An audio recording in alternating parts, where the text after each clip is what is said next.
The United Nations Development Programme and Japan have launched an innovation hub in Buka in Bougainville. The autonomous Papua New Guinea region is striving to develop its economy as it seeks independence, and the hub will have a role to play by boosting entrepreneurship and digital literacy. The UNDP's residents representative, Nicholas Booth, told Don Wiseman the hub will have a particular focus on women and youth. The Innovation Hub is a space where entrepreneurs, especially women entrepreneurs and young entrepreneurs, can come together. We can help incubate them because basically it's a space that provides access to the internet, it provides computers and internet connections, it provides a meeting space, it provides access to power, which is an important thing in a country where only 18% of the country is connected to the grid. It's solar powered. It's going to be connected to power the whole time.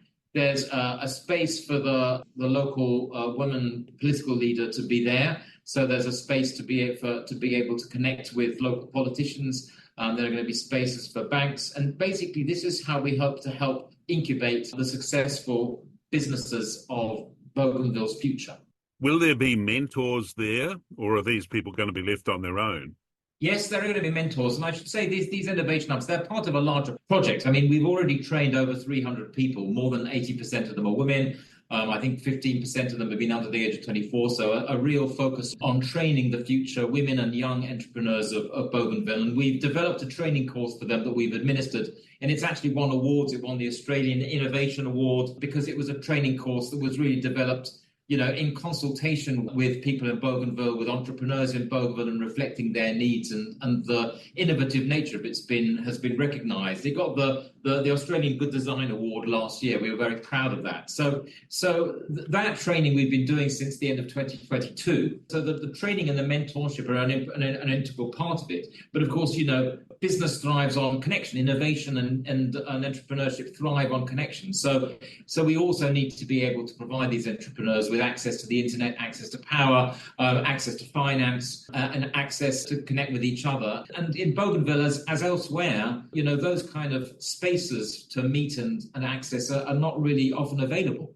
And they're absolutely critical to getting a business going. Access to finance has to be the big factor for entrepreneurs, I would imagine, particularly in a place like Bougainville where I don't think there's a great deal of wealth within the community. So when you say there's access to finance, what do you mean? Right. Well, so that's why an important part of our partnership is with our sister agency, the UN Capital Development Fund. That's the entity in the UN system that really specializes in providing access to finance. It's got special rules and regulations that the rest of us don't have.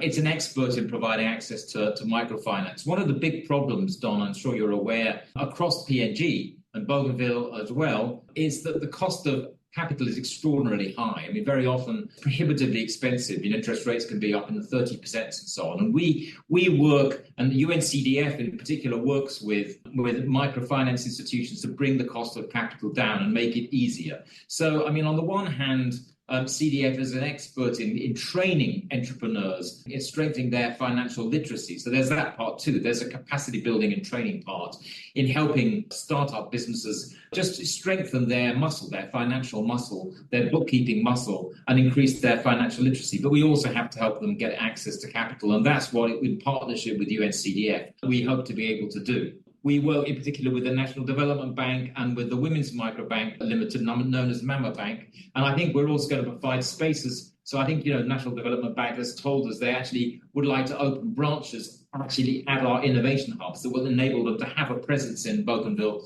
that they didn't have before. What sort of idea are you getting of success so far? Look, the hubs opened last week. We've been working with young entrepreneurs, a whole range of them across Bougainville for a while, and they've been great successes. I don't have time to go through them all with you individually. But for example, I was very excited to meet one of our award-winning entrepreneurs. She herself was excellent at making baskets, which are a particular well-known craft in Bougainville. And she actually saw that there was great potential for these baskets to be much more widely commercialized. We helped put her in touch with a major supermarket chain that operates countrywide, and then she helped women from 8 villages in her region and gave them the skills to start making their own baskets, and then helped commercialize And so now she's part of a very successful operation that's really brought that to scale. And she's supplying baskets from her village and from these other 8 villages. And now they're being sold all over PNG, thanks to that agreement with this big chain. So, I mean, that's an example of the kind of helping young and women entrepreneurs with great business ideas, helping them to take them to scale, using our reach to connect them with further down the value chain and really helping them to take their business to another level. Bougainville, as far as the government's concerned, and many others, expects to be independent within 3 years.